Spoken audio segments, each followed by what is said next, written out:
Olá, igreja. Mais uma vez, é meu privilégio compartilhar com vocês o que eu creio que Deus está querendo dizer durante esse tempo.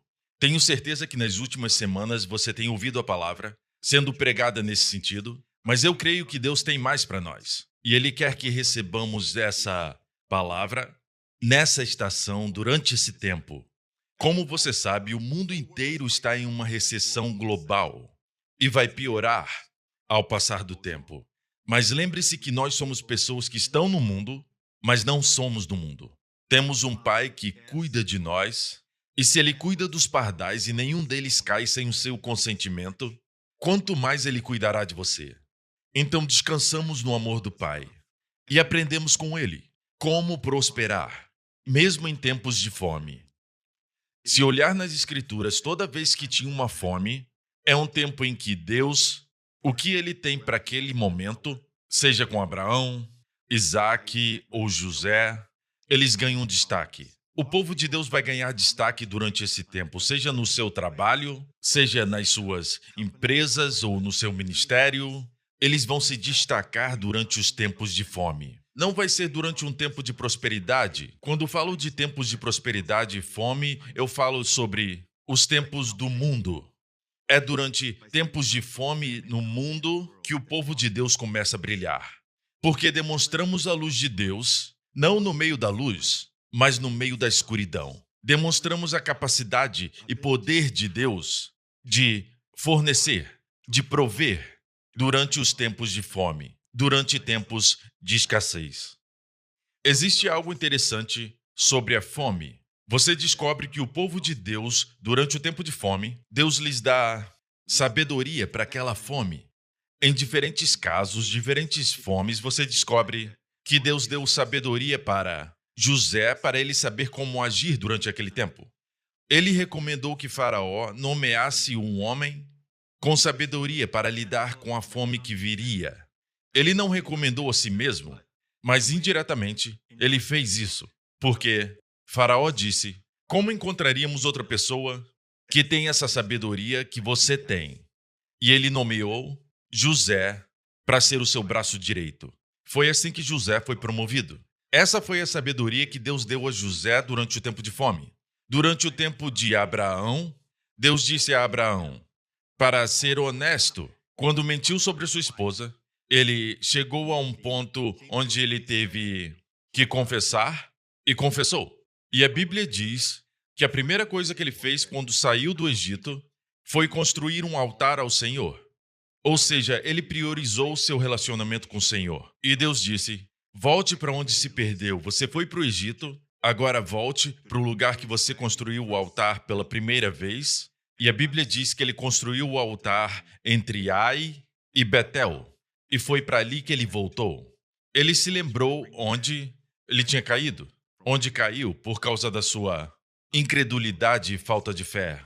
Então, para Abraão foi voltar para onde ele estava, para onde ele caiu. No caso de Isaque, a Bíblia diz que houve fome nos tempos de Isaque, assim como a primeira fome durante os tempos de Abraão. Muitos anos tinham se passado. Isaque já era um adulto. Quando Abraão foi para o Egito durante aquela fome, Isaque não existia. Mas muitos anos se passaram e Isaque estava enfrentando uma fome. Mas novamente há sabedoria, uma sabedoria específica que Deus deu para Isaque, e foi para ele plantar, foi para ele semear durante o tempo de fome. Se você olhasse para a terra naquela época, e a Bíblia diz que foi como nos dias de Abraão, se olhar para essa fome, vai ver que a fome foi severa. E durante uma fome severa, a terra fica assim. Agora imagine esse tipo de solo, e Deus te diz: semeie nesse solo. Você sabe que tem que fazer por fé, não pode fazer pela vista. Pela vista está tudo seco, árido. Se olhar no natural, você pensa que nada vai crescer nessa terra. E esse é o desafio que está diante do povo de Deus. Quando Deus diz para semearmos no Evangelho, não é como um investimento que eles podem ver no futuro algum tipo de retorno. Vão receber dividendos, vão ter um ativo e vão receber os lucros. Mas é algo que aparentemente, no natural, é seco. E essa é a área que Deus diz para semearmos. A Bíblia não diz que Onde está o seu coração, ali estará o seu dinheiro, o seu tesouro.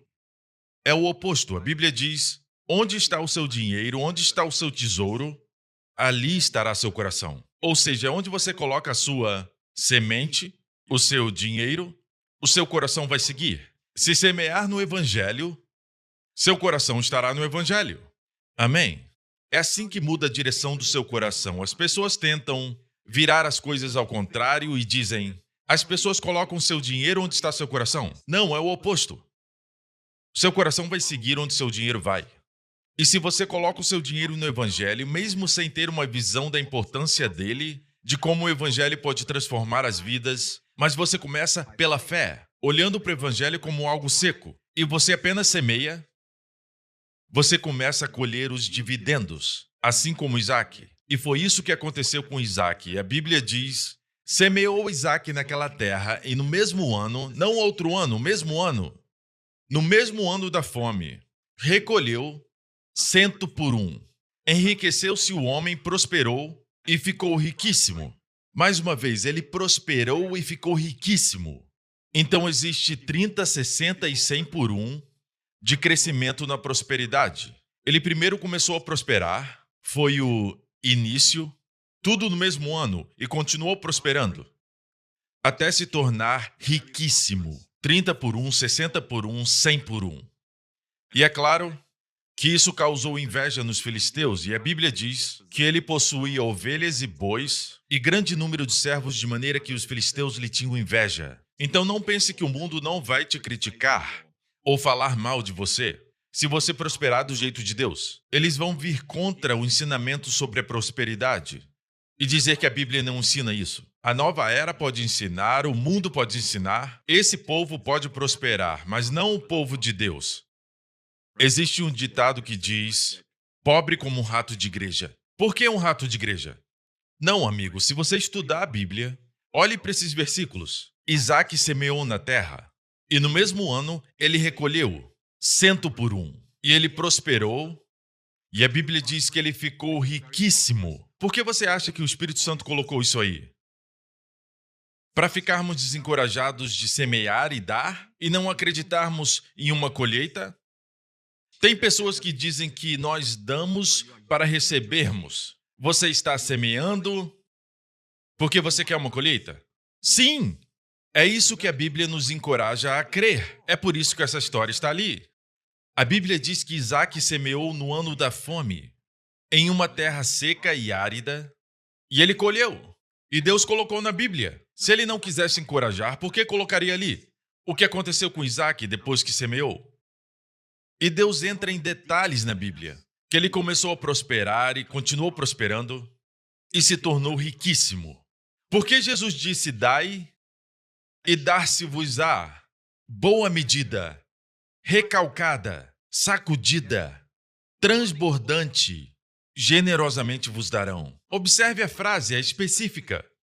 Tem detalhes, até o processo. Como vai voltar para você? Porque Jesus disse isso. Se ele não quisesse que esperássemos um retorno, se ele não quisesse que acreditássemos na colheita, por que ele falou tudo isso? Que esse seria o resultado da nossa doação. A colheita da nossa doação. Ele poderia ter dito: dê em nome do Senhor. Dê com a intenção de abençoar os outros. Poderia ter dito isso?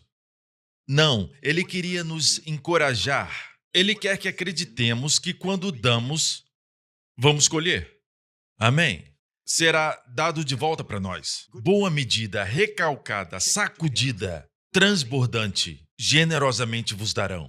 O ensinamento da prosperidade na Bíblia não é algo que Deus está tentando nos dizer que não é da sua vontade prosperarmos. E que ser pobre é ser humilde, pobreza é santidade. Você não encontra isso na Bíblia, não encontra na vida dos patriarcas, Abraão, Isaac e Jacó. Até os heróis da fé, a Bíblia diz que todos eles prosperaram em seus próprios campos. Se fosse um rei que andava com o Senhor, começavam a prosperar. Existe um verso sobre um dos reis de Judá. Preste atenção, nos dias em que buscou ao Senhor, Deus o fez prosperar. Viu isso? Buscar ao Senhor e a prosperidade andam juntos. Então, filho de Deus, Deus quer te encorajar. Deus quer que você prospere. A razão pela qual isso é um fardo, se posso dizer isso para mim, um fardo que eu quero dispensar, não é um fardo pesado. Recentemente, Deus me pegou e falou o seguinte: é hora de você pregar isso em seu contexto bíblico. Amém? É claro que existe o extremo, quando falam sobre prosperidade e é sempre sobre receber e bênçãos para uma pessoa ou um grupo de pessoas, e não ter uma visão para o evangelho, é tudo sobre mim, meu, é sobre posses e mais posses. Essa não é a prosperidade de Deus. A prosperidade de Deus é te prosperar, em primeiro lugar, em sua caminhada com Ele, em sua vida com Ele, amém? E é isso que acontece quando você se torna justo pelo sangue de Jesus, amém? Aquele que não conheceu pecado, Ele o fez pecado por nós, para que nele fôssemos feitos justiça de Deus, amém? Somos justos e essa é a maior prosperidade. E com essa justiça vem todas as bênçãos do justo. A Bíblia diz sobre a cabeça do justo há bênçãos. Esse é você, esse sou eu. Podemos receber essas bênçãos. Amém? Então a Bíblia fala sobre as crianças. Mas a geração são as nossas gerações, os nossos filhos. A geração dos justos é livre. Podemos tomar posse. É nosso agora. Quando oramos, podemos saber no interior que Deus está ouvindo e nossas orações valem muito. Porque muito pode, por sua eficácia, a súplica do justo. E você é justo. Eu sou justo. Amém? A Bíblia diz em Provérbios: mas a riqueza do pecador é depositada para o justo. Quem é esse justo? Você e eu. Nós somos os justos. Isso está na Bíblia? Sim, está em Provérbios. Capítulo 13, 22, está ali. Por que Deus nos encoraja? O que está dizendo para nós? Que está acontecendo uma transferência. A riqueza do pecador. O pecador tem a tarefa de acumular e trabalhar duro e fazer tudo o que pode para obter riqueza, e diz que essa riqueza é armazenada para os justos. Será que só existe um versículo na Bíblia que diz que a riqueza do pecador vai para o justo? Não. Tem outros versos, como em Eclesiastes. A Bíblia diz exatamente o que eu disse. Porque Deus dá sabedoria, conhecimento e prazer ao homem que lhe agrada. Que homem é esse? É um homem justo. Deus dá a ele sabedoria, conhecimento e prazer.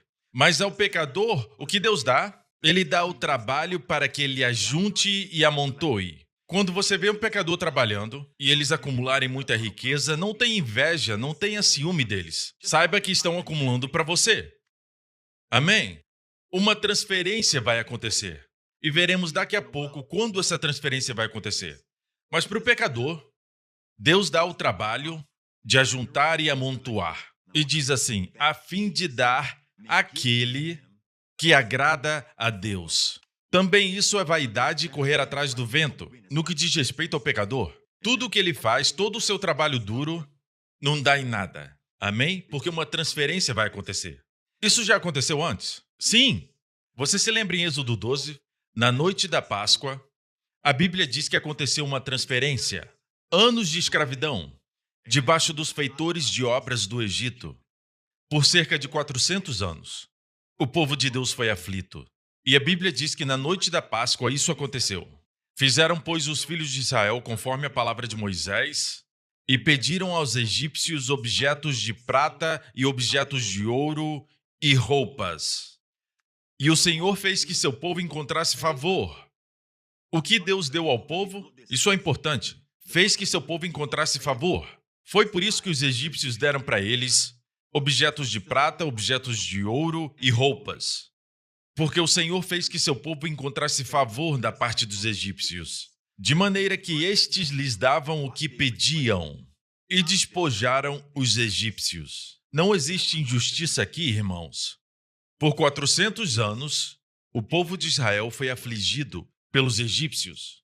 Isso era o pagamento atrasado, mais juros de todos esses anos trabalhando escravizados, construindo os monumentos e estátuas, certo? Debaixo dos chicotes dos capatazes. e agora estão recebendo seu pagamento com juros. Então não existe injustiça aqui, irmãos. Na verdade, Deus sempre se certifica que, no final, tudo será restaurado para você. Quem é você aqui? O justo. E você, meu amigo, é a justiça de Deus em Cristo. Na verdade, este não foi um incidente simples que aconteceu por acaso. Deus profetizou especificamente que seu povo sairia do Egito com riqueza, com grandes posses. Você se lembra que 400 anos antes da escravidão no Egito, Deus apareceu a Abraão. Abraão viveu antes do cativeiro no Egito, certo? E Abraão teve um sonho da parte de Deus. E foi isso que Deus disse a ele. Disse assim: sabe com certeza que a tua posteridade será peregrina em terra alheia, e será reduzida à escravidão, e será afligida por 400 anos. Imagina todos esses anos de trabalho forçado, sem pagamento. 400 anos. Mas também eu julgarei a gente a quem tem de sujeitar-se. Depois, filho de Deus, existe sempre um depois que vem para você. Amém. Creia em Deus. Eu creio que vai acontecer no fim dos tempos, porque a história do Êxodo não foi no início das pragas, não foi no meio das pragas, foi depois da última praga, foi no fim dos tempos que essa transferência de riqueza aconteceu. Aleluia! Amém. Você está pronto? Se não pregarmos, o coração do povo não vai se abrir. Amém. Deus vai fazer de forma justa. Deus faz tudo com retidão e justiça, ok? Deixa eu terminar a história. Deus falou para Abraão, neste sonho, e depois sairão com grandes riquezas. Se Deus não quisesse que eles saíssem com grande riqueza, por que ele falaria isso? Como se fosse algo importante, porque só existem algumas coisas importantes a dizer. Quando Deus aparecia, ele não dava um discurso longo. Suas palavras eram medidas e geralmente eram curtas. Uma profecia curta. Observe que Deus poderia ter dito: e depois sairão com alegria, ou qualquer outra coisa. Não, ele disse: depois sairão com grandes riquezas. Por que Deus disse isso? E acabamos de ver o cumprimento disso. Em Êxodo 12. Naquela noite, a Bíblia diz: e o Senhor fez que seu povo encontrasse favor da parte dos egípcios. Meus irmãos e irmãs em Cristo, se está sofrendo, de alguma forma, durante essa fome, com escassez ou falta em qualquer área ou uma dívida, não sabe como vai pagar as suas dívidas, em primeiro lugar, libere essa fé no seu coração para ver um Deus que deseja te prosperar. Por causa dos ensinamentos que ouvimos, que são tão proeminentes nas redes sociais, no YouTube, nos aplicativos, e todas as vezes que as pessoas falam sobre isso, é sempre de uma forma negativa. Ensinamentos sobre o dízimo, e você ouve frases como evangelho de saúde e riqueza, e eu concordo. Eu concordo que existem ensinamentos extremos sobre isso, onde é tudo sobre ganância, é tudo sobre cobiça, é tudo sobre o amor ao dinheiro. Eu não estou me referindo a isso. Eu não falo sobre prosperidade para benefício próprio. Eu não falo de prosperidade para você e para sua família somente. Não, mas falo sobre prosperidade com propósito. Falamos de Abraão agora como um exemplo de como Deus o abençoou. Quando Deus o chamou, ele disse: e te abençoarei. Sê tu uma bênção. O que isso quer dizer? Vou te abençoar para que você seja um canal, para ser uma bênção. E é claro que sabemos que o grande plano de Deus é o Evangelho de Jesus Cristo, porque em tua semente serão benditas todas as nações da terra. É através do Evangelho. E Paulo fala, em Gálatas e Romanos, sobre esse verso. Em tua semente serão benditas todas as nações da terra. Então Deus nos abençoa, até financeiramente, com grandes riquezas, em suas próprias palavras, para que podemos canalizar essas coisas, amém, para a propagação do Evangelho de Jesus Cristo. Posso ouvir um amém? Então vemos que Deus profetizou isso 400 anos antes de saírem do Egito, que eles sairiam com grandes riquezas. A palavra diz que naquela noite, em Êxodo 12, quando eles saíram, Eles pediram aos egípcios objetos de prata, objetos de ouro. Observe que eram itens preciosos. Amém? Metais que eles pediram e também peças de roupa. Para que propósito? Tem um propósito para essa prosperidade. Sim, quando saíram naquela noite, eles estavam cobertos de ouro, prata, materiais preciosos, com o propósito de construir a casa de Deus. Amém? Desde o início, 400 anos antes, Deus profetizou. Deus já tinha isso em mente, que ele prosperaria o seu povo com um propósito. E o propósito sempre tem a ver com a sua casa. Hoje, a sua casa é a igreja de Jesus Cristo. E é para aí que os nossos dízimos vão. É aí que a nossa semente é semeada, no Evangelho de Jesus Cristo. Amém? E às vezes sentimos que esse solo é um solo seco e procuramos as últimas ideias mais inovadoras para ganhar dinheiro. Mas essas tendências vêm e vão. Amém? Vai ganhar dinheiro por um tempo, mas vai perder muito no processo. Mas o caminho de Deus, quando Ele te abençoa e te prospera, a bênção do Senhor é que enriquece. E Ele não acrescenta dores. E a palavra dores ali significa trabalho doloroso. Ele não acrescenta trabalho doloroso. Ao contrário de outras coisas. Você pode ou não prosperar financeiramente. Sim, você pode ter uma casa maior agora, ou talvez você tenha mais um carro, certo? Mas o que você sacrificou para ter tudo isso? Somente nessa área, dinheiro. A prosperidade de Deus é mais do que dinheiro.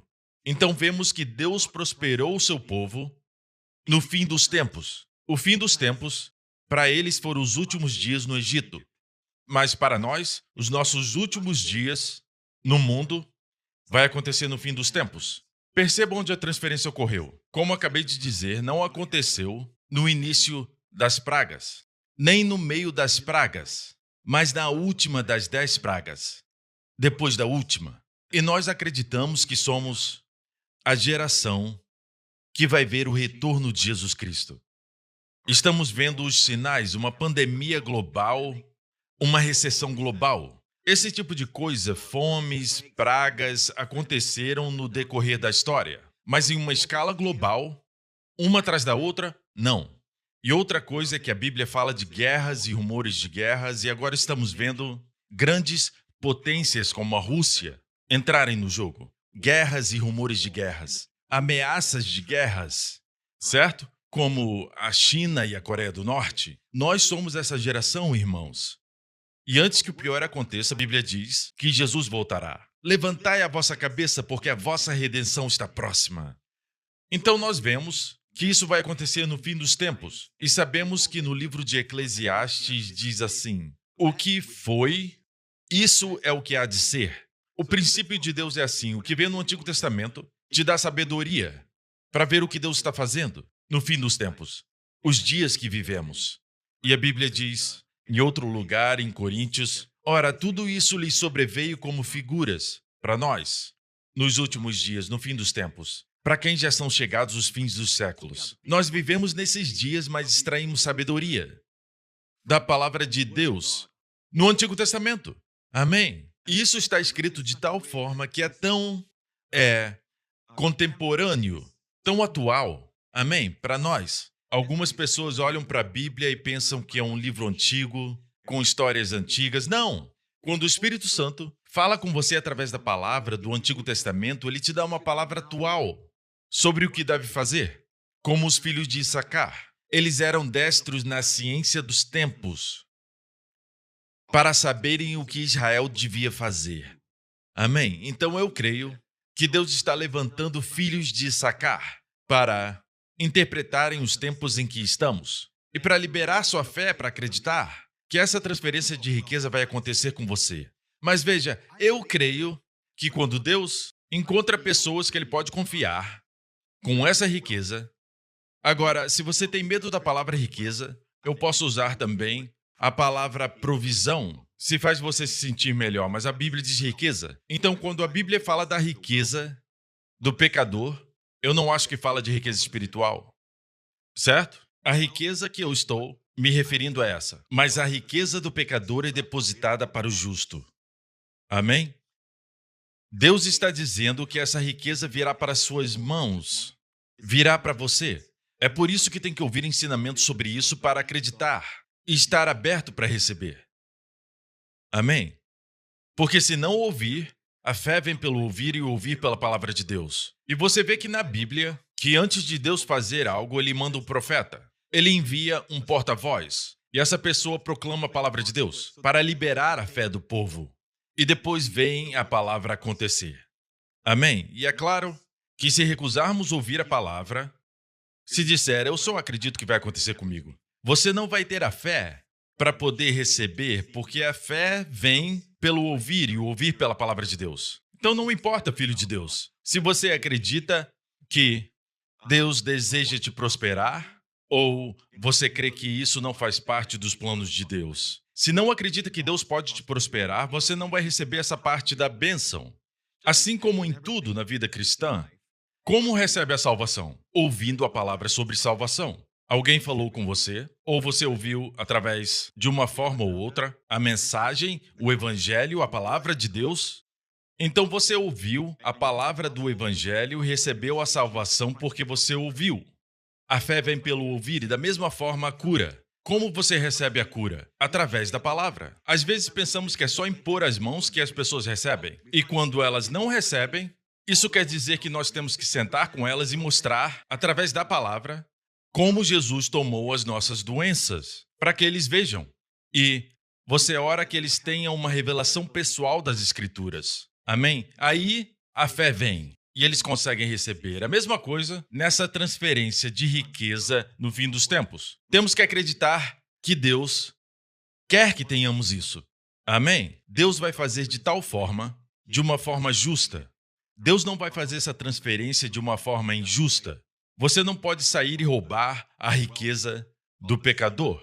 Amém? E não vai trapacear para conseguir a riqueza do pecador. Não pode manipular. Não, vai ser feito assim como foi feito com o povo de Israel. O Senhor deu graça. Então vemos a chave aí, a graça.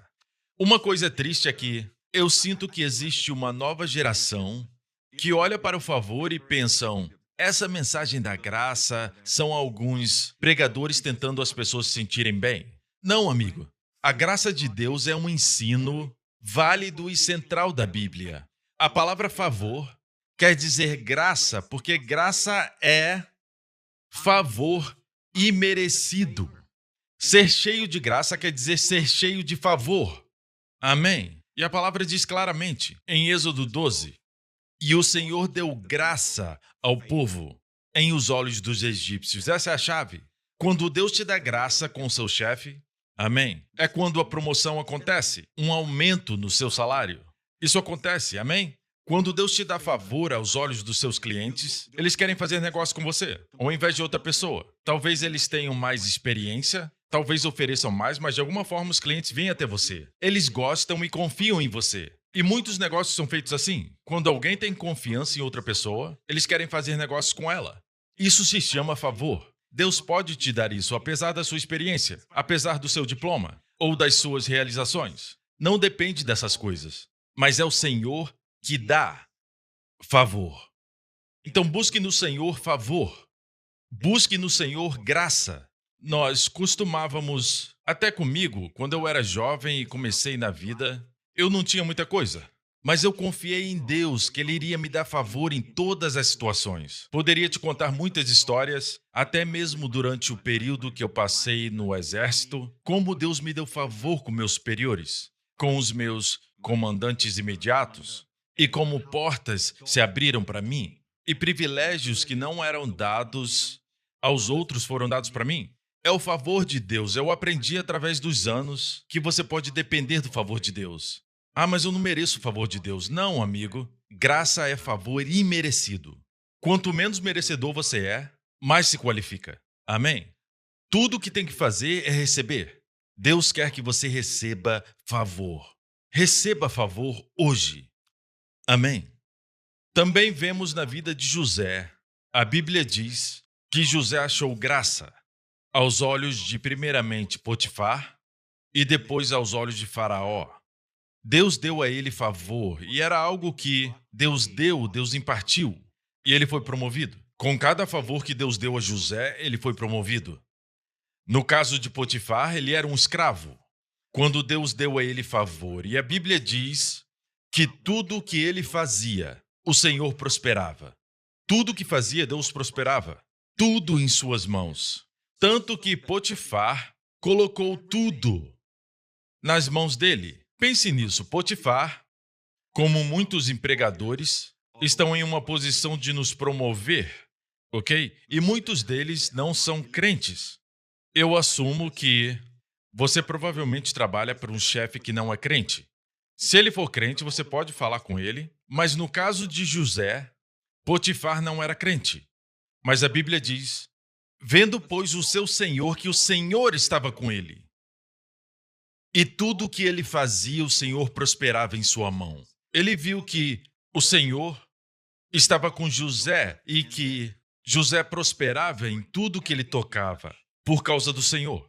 Como você acha que isso chegou a Potifar? Ele observou com seus próprios olhos. Ele via tudo que José fazia, seja plantar, e acabou se tornando uma grande colheita naquele ano. A maneira que ele estava lidando com um grupo de servos que se tornaram motivados por causa do seu comando.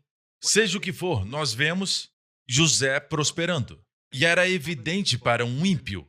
Ele viu alguém que não acredita em Deus, seguia pela vista. Então, o que acontece é que quando Deus te dá favor, o mundo vai ver, seu chefe vai ver, os seus clientes vão ver, as pessoas debaixo do seu ministério e até mesmo pecadores vão ver. Muitas das vezes, isso é um fator esquecido na pregação do Evangelho de Jesus. Pecadores querem ouvir alguém que tenha favor em suas vidas. Eles ouvem alguém assim como Billy Graham, que tinha tanto favor de Deus, que eles estavam dispostos a passar 1 hora em um estádio escutando. Convidados de alguém, mas tinha algo a respeito do Billy Graham que os atraiu para quererem passar esse tempo que poderiam gastar em outro lugar por causa do favor. E se você é um ministro do Evangelho, creia em Deus por isso, porque é uma parte vital para conseguir alcançar as pessoas. Amém? Porque quando você tem favor, você prospera. O mundo vai ver e o mundo sabe. O mundo quer ser associado com vencedores. Amém? Quando verem Deus em você. O mundo tem uma certa ideia de Deus que é um Deus exigente, exige coisas de nós que não podemos cumprir. É a ideia que eles têm. Deus só está esperando para me castigar, que é um Deus severo. Eles veem um Deus crítico, não veem um Deus de bondade e de amor. Um Deus que deu o seu próprio filho para você ser salvo. Não veem isso. Não veem Deus assim. Se o mundo visse Deus dessa forma, os levaria ao arrependimento. Não, eles veem um Deus irado. Às vezes somos culpados disso porque apresentamos um Deus irado. Não, meu amigo. Não. Toda a ira de Deus foi exausta na cruz de Jesus Cristo, quando ele carregou nossos pecados. É por isso que em Isaías 54, depois do capítulo 53 da obra redentora de Jesus, em Isaías 54 diz: assim jurei que não mirarei mais contra ti. Amém? Nós podemos acreditar nisso. Deus levantou sua mão em juramento que ele não se iraria mais conosco. Deus não precisa jurar, porque somente a sua palavra é suficiente.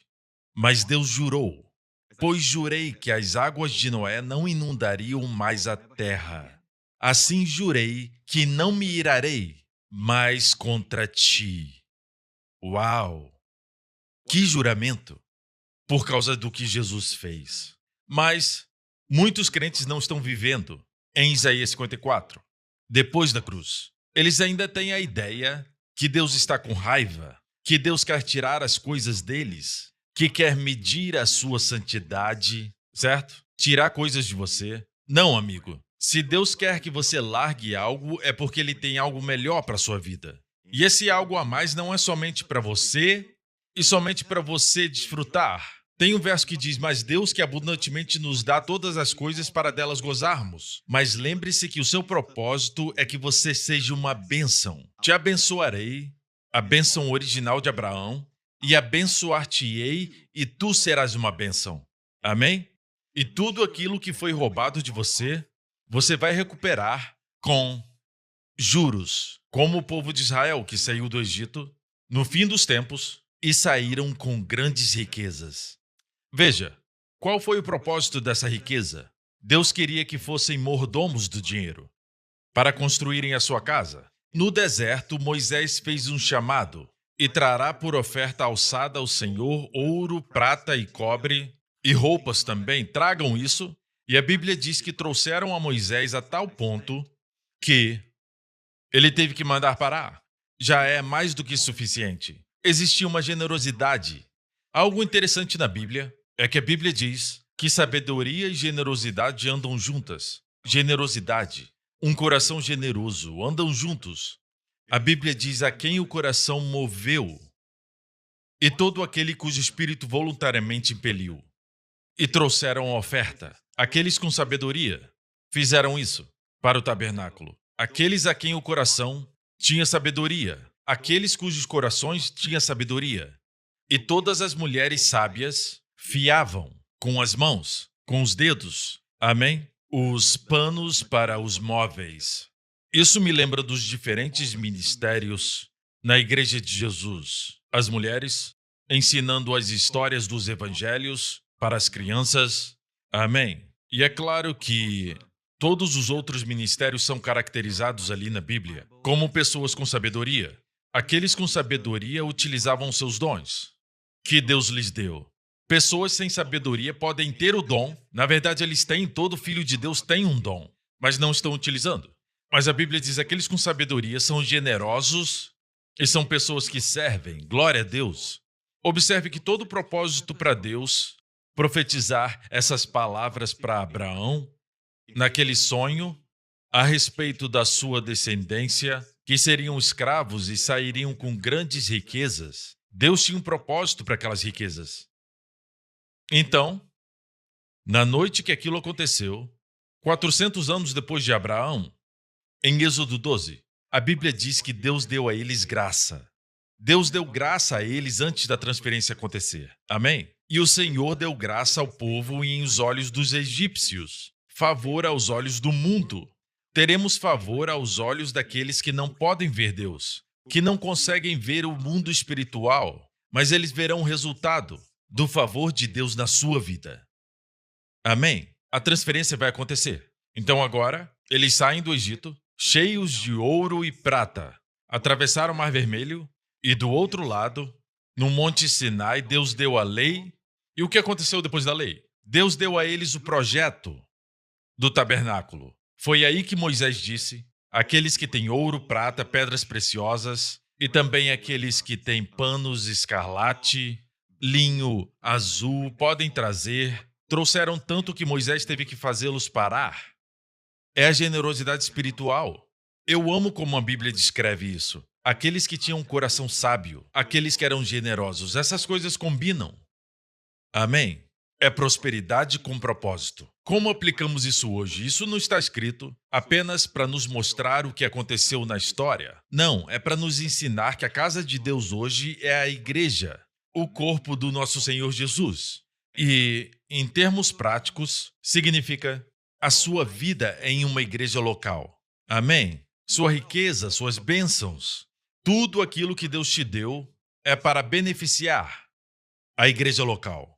Veja, se quisermos fluir com Deus, nós nos alinhamos com os planos de Deus, com o seu propósito. Se você aprender que Deus quer te prosperar, por exemplo, se eu ver, digamos que eu não fosse um judeu na época do Êxodo. Na verdade, foi isso que aconteceu. Muitos egípcios se juntaram aos judeus. Digamos que eu não sou um judeu, sou um egípcio. Mas eu vi, através das pragas, que o Deus de Israel é o Deus verdadeiro. É o Deus de Abraão, Isaque e Jacó. E eu quero fazer parte desse povo. Amém? É o que chamam de prosélito. Convertidos de outra nação. A Bíblia diz: e subiu também com eles uma mistura de gente. Então eu quero fazer parte disso. Estou sendo inteligente. Infelizmente, essa mistura de gente causou que Israel tropeçasse na sua peregrinação pelo deserto. Mas muitos deles permaneceram fiéis. Até no tempo de Davi, tinham gentios, não judeus, que eram fiéis a Davi. Então, se eu conheço o plano de Deus e vejo que o propósito dele é com Israel, e vejo que Deus está dando a eles grande riqueza, eu vejo que tem um propósito para essa riqueza. Então, eu alinho a minha vida com isso. E adivinha? Eu costumava fazer um experimento na escola, um experimento científico. Você tem uma lâmpada no final e você tenta conectar os fios.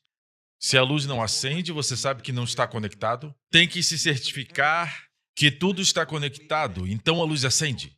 Então, se eu quero o resultado, a luz acesa, quero a minha vida abençoada, tenho que alinhar a minha vida de acordo com os planos de Deus, porque naquela época, aqui na Terra, onde Deus estava trabalhando? Em quem Deus estava trabalhando? No povo de Israel. Então eu vou me colocar bem ali, bem no meio do plano e propósito de Deus. Se Deus quer construir o tabernáculo e eu estou bem ali, ouvindo Deus falar para Moisés, e Moisés dizendo para nós que Deus quer construir o tabernáculo e quem estiver disposto pode ofertar o que você tiver, então eu vou me alinhar com os planos de Deus para construir sua casa. Amigo, hoje você tem o mesmo privilégio. Amém? Você tem o privilégio de ofertar no que Deus está fazendo hoje. E o que Ele está fazendo? As pessoas dizem que Deus está fazendo muitas coisas ao redor do mundo, mas eu te digo que, em primeiro lugar, Deus está espalhando o Evangelho de Jesus Cristo.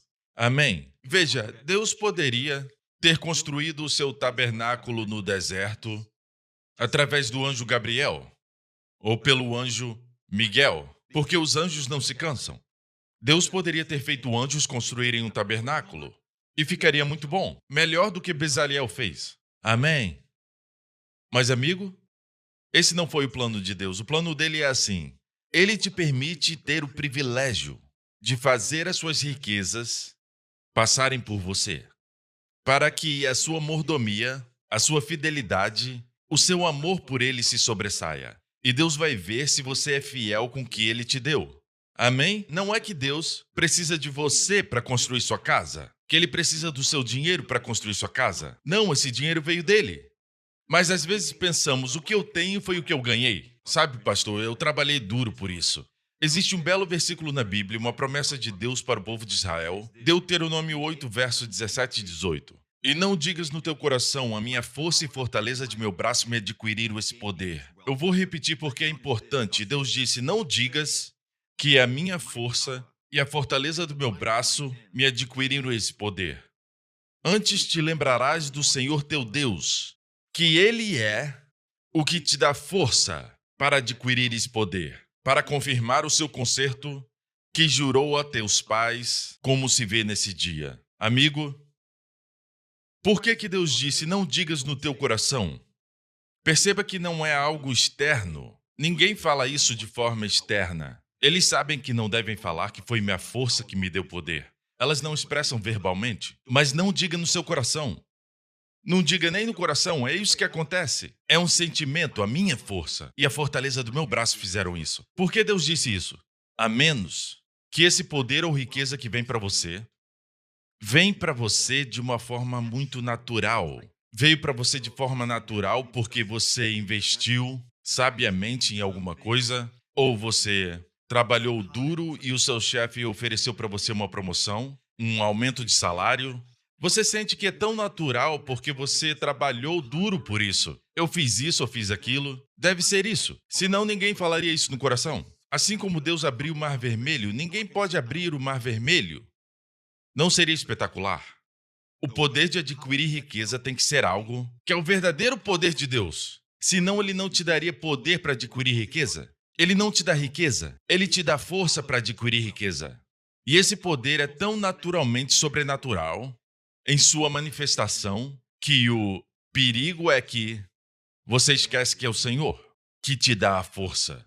Então Deus diz, não digas no teu coração, a minha força e a fortaleza do meu braço me adquiriram esse poder ou riqueza. Antes te lembrarás do Senhor teu Deus que Ele é o que te dá força para adquirir esse poder. Agora, o propósito para esse poder ou riqueza é para Ele confirmar o seu concerto que jurou a teus pais como se vê nesse dia. Alguns pensam que Deus está falando sobre a aliança no Sinai, que é a aliança da lei. Não. O poder de adquirir riqueza para confirmar o seu concerto. Que concerto? Que jurou a teus pais. Essa é a resposta. É o concerto da graça. Porque quando Deus fez esse concerto com Abraão, Isaque e Jacó, foi muito antes da lei, foram 400 anos antes da lei. Deus jurou a teus pais, Abraão, Isaque e Jacó. E que concerto foi esse? O concerto abraâmico, que é totalmente incondicional. Não era baseado na obediência de Abraão, mas na fidelidade de Deus. É o mesmo concerto da graça que temos hoje. Somos abençoados com as bênçãos de Abraão. Somos a semente de Abraão, se pertencemos a Cristo. Amém? Cristo nos resgatou da maldição da lei para que a bênção de Abraão chegasse aos gentios, você e eu. Amém? Para que pela fé nós recebamos a promessa do Espírito. Observe que o poder para obter riqueza é para confirmar o seu concerto. Mas que concerto? É a aliança da lei? Não, é a aliança da graça. Então, amigo, Deus te dá poder para obter riqueza para estabelecer o concerto da graça. Onde você encontrar o concerto da graça sendo pregado, sendo proclamado, esse é o lugar. Se você alinhar a sua vida nisso e você está contribuindo e dizimando para essa obra, amém? Você com certeza vai receber esse poder para adquirir riquezas. Glória a Deus, aleluia! Deus deu esse poder para o seu povo. Mais uma vez, algumas pessoas dizem, eu não acredito no evangelho da prosperidade. Eu também não acredito nisso. Eu não acredito que existe um evangelho da prosperidade. Não existe isso. A Bíblia diz que é o evangelho da graça e paz. Mas o resultado do evangelho é sempre provisão. A primeira área que Deus provê é a justiça como um dom. Depois ele provê para a sua alma. Vinde a mim e eu te darei descanso. Glória a Deus. Paz, que excede todo o entendimento. Para os nossos corpos, ele nos dá saúde. Amém? E para a nossa vida externa, como 3 João diz, que a vontade de Deus é que te vá bem em todas as coisas e que tenha saúde externamente, que seja saudável, assim como vai bem a tua alma. Amém? Em todas as áreas. Essa é a prosperidade de Deus. Amém? Então Deus dá poder para obter riqueza para alguém que entende a sua visão, seu propósito de estabelecer o concerto da graça. Amém? E colocam o seu dinheiro ali. Glória a Deus, porque é ali que Deus trabalha. É onde a provisão de Deus flui. Amém? No tempo de Israel, onde Deus estava trabalhando? Deus estava trabalhando para construir o tabernáculo. E foi para onde a riqueza que Deus deu para eles, as grandes riquezas, estava indo. É claro que eles não deram tudo o que tinham. Na verdade, falaram para eles para não trazerem mais. Então, quando Deus te abençoa, com certeza vai sobrar muita coisa. Jesus disse, dai e ser-vos-á dado boa medida recalcada. Ele podia ter parado aí. Seria o suficiente. Boa medida recalcada quer dizer que você tem que empurrar para baixo. Mas ele continua dizendo, transbordando. O que é transbordar? Você já recebeu bênçãos que transbordaram? Tem gente que diz que Deus supre as nossas necessidades. Deus dá o que precisamos, não o que queremos. A minha Bíblia diz, o Senhor é meu pastor, nada me faltará. Pois não tem falta alguma àqueles que o temem. Deus também te dá aquilo que você quer. E por que transborda? Já recebeu uma bênção que transbordou? Amigo, Deus quer que as suas bênçãos transbordem para que elas fluam para os outros. Mas você é abençoado? Você é abençoado no processo? Sim! Com certeza você é abençoado no processo. Amém? Porque você é o canal onde a provisão flui. Vai ter mais do que suficiente para você. O único problema que temos é quando fica parado como um mar morto em Israel. O mar morto tem entrada, mas não tem saída. Por isso que é chamado mar morto. Nada pode sobreviver no mar morto. Mas, no norte de Israel, o mar da Galileia está cheio de peixes, porque tem entrada e tem saída. Esse mar é abençoado? Sim, porque ele é um canal. Ele se permite ser um canal. Então você é abençoado quando você dá? Com certeza vai ser abençoado, certo? E o transbordar é uma bênção para muitos outros, mas também para você e sua família. Glória a Deus. Espero que tenha te abençoado. E eu quero que você veja a importância do seu espírito estar aberto. Amém? É aí que tudo começa. Agora, os pormenores, como Deus vai fazer isso, não é tão importante, porque vemos que com cada fome, ele tem um certo plano, sabedoria, um certo paradigma para o servo de Deus naquele momento. Amém? E ele vai te dar isso. Ele vai te dar.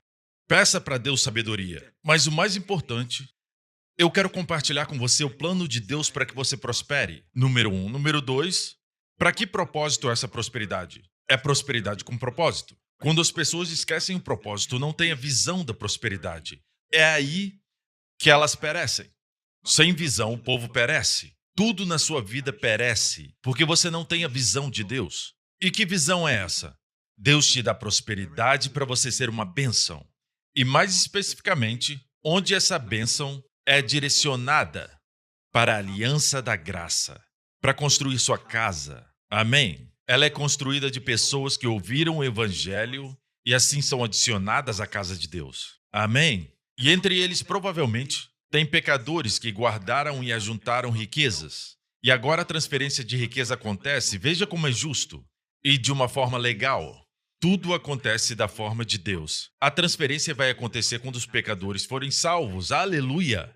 Aleluia! Eu costumava ler o salmo que diz: bem-aventurado o homem que não anda no conselho dos ímpios, que tem prazer na lei do Senhor e nela medita dia e noite, e tudo que fizer prosperará, certo? Continua dizendo, não são assim os ímpios, mas são como a moinha que o vento espalha, pelo que os ímpios não subsistirão no juízo, nem os pecadores na congregação dos justos. Eu costumava pensar que todos morreriam, quando diz que eles não subsistirão no juízo. Até um certo dia, eu percebi, diz que nem os pecadores na congregação dos justos. Por quê? Não subsistirão porque se tornarão justos. Amém? O justo subsiste na congregação. Eles serão salvos. O ímpio será salvo e estará diante de Deus. Salvo. Glória a Deus. Aleluia.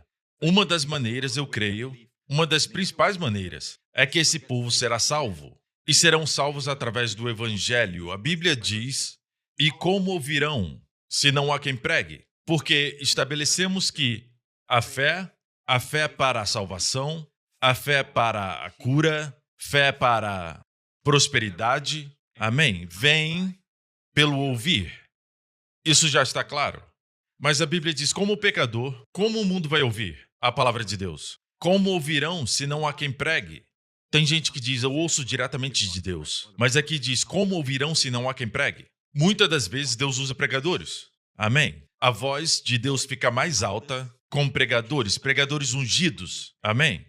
Certo? Então, como ouvirão se não há quem pregue, a Bíblia diz. E continua dizendo, e como pregarão, ou seja, como pregadores pregarão, se não forem enviados?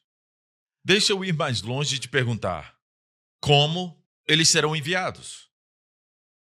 E acaba voltando para as ofertas, dinheiro. Amém? Sem dinheiro não dá para enviar ninguém. Amém? Até esse programa que chega até você, ele vem através de coisas que compramos com dinheiro. Certo? Dinheiro comprou esse equipamento, esse estúdio, certo? Essa câmera. Até quando você leva o evangelho fisicamente viajando, tem que ter dinheiro para a passagem, certo? De avião ou de navio, precisa de dinheiro. Como o pregador será ouvido, certo? Como eles serão ouvidos? Como pregarão se não forem enviados? A ideia de enviar é onde o evangelho e o dinheiro se encontram. Amigo, tem gente que diz, o dinheiro não é importante para a pregação do evangelho. Não, meu amigo. É vital. Veja a conexão. Fé vem pelo ouvir, e ouvir pela palavra de Deus. E como ouvirão sem pregador? E como eles serão enviados? Como eles pregarão se não forem enviados? Amém? O diabo quer te desviar. Eu quero te alertar aqui. O que eu estou vendo acontecer é que o diabo está distraindo o povo de Deus.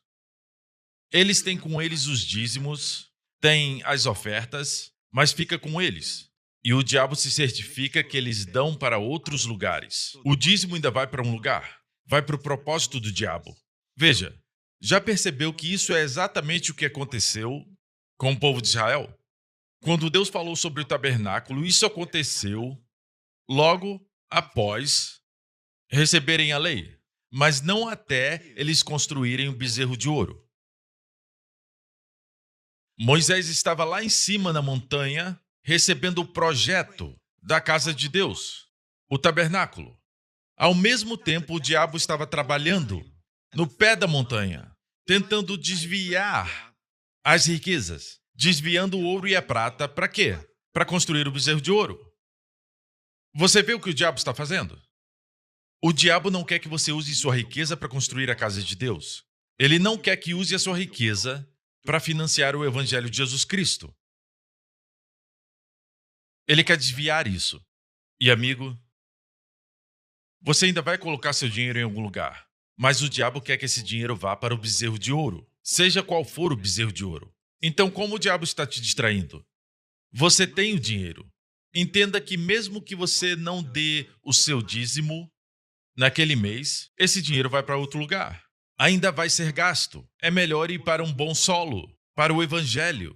Mas lembre-se que essa terra que Deus tem para o seu povo durante o tempo de fome pode parecer que não é uma terra boa. Amém? Você tem que agir por fé e não por vista. Deus nos mostra onde colocar o nosso dinheiro. No evangelho de Jesus Cristo, na casa de Deus, na sua igreja local, onde quer que ela esteja.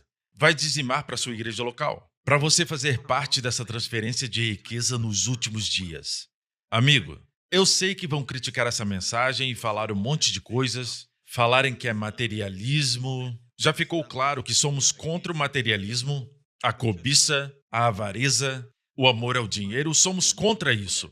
Mas falamos sobre ser uma bênção, prosperidade com propósito. Glória a Deus. Graças a Deus que ainda havia ouro e prata suficiente quando Moisés desceu e destruiu o bezerro de ouro. Restabeleceu o propósito, e sinto que estou fazendo isso nesses últimos dias. E a propósito, percebeu que construíram um bezerro depois de dizerem: Moisés subiu para a montanha e não sabemos o que aconteceu. De certa forma, Moisés era um tipo de Cristo. Cristo subiu a montanha, voltou para o Pai, fisicamente, e está voltando para nós. Mas parece que nesses últimos dias, o que Pedro profetizou que ia acontecer, está acontecendo. As pessoas dizem: onde está a vida do Senhor? Desde que os pais dormiram, tudo permanece igual. Onde está a promessa da sua vinda? O povo disse a mesma coisa. Não sabemos o que aconteceu com Moisés. O servo mau que Jesus falou, o que ele falou no seu coração? O meu Senhor tarde virá. É assim com as pessoas. Eles sentem que quando o Senhor demora para voltar e não acreditam mais no arrebatamento, é aí que entram em problemas.